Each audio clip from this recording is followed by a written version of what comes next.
America और Europe में Omicron ने खतरे की घंटी बजा दी।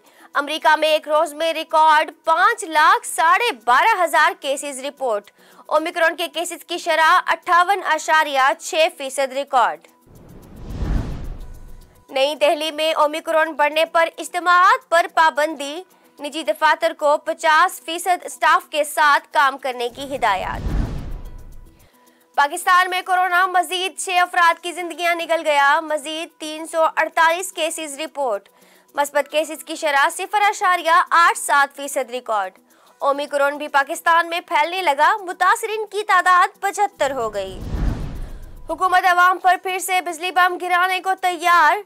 सेंट्रल पावर परचेजिंग एजेंसी की बिजली 4 रुपए 33 पैसे फी यूनिट महंगी करने की दरखास्त पर फैसला महफूज। पाकिस्तान पीपल्स पार्टी की नायब सदर और सेनेटर शीरी रहमान कहती हैं कि तबाही सरकार ने एक साल में फी यूनिट बिजली की कीमत में 18 रुपए से जायद इजाफा किया। मिनी बजट की कड़वी गोली कैसे निगली जाए, हुकूमत मुश्किल में फंस गई। वफाकी काबीना का आज होने वाला खुसूसी इजलास मौखर। मिनी बजट पर हुकूमती इत्तेहादियों के तहफ्फुजात। सर्दी बढ़ते ही गैस प्रेशर कम, खवातीन को नाश्ता बनाने में मुश्किलात। शहरी महंगी लकड़ियां और एलपीजी खरीदने पर मजबूर हो गए। नवाज शरीफ आते हैं तो आए, नहीं आते तो फर्क नहीं पड़ता। वजीर दाखिला शेख रशीद कहते हैं 2022 बल्दियाती इलेक्शन का साल है। एस्टेब्लिशमेंट मुंतखब हुकूमत के साथ होती है। इमरान खान डंके की चोट पर 5 साल पूरे करेंगे।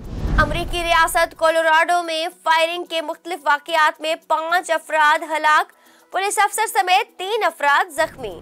और सऊदी अरब में साले 9 के जश्न की तैयारियां।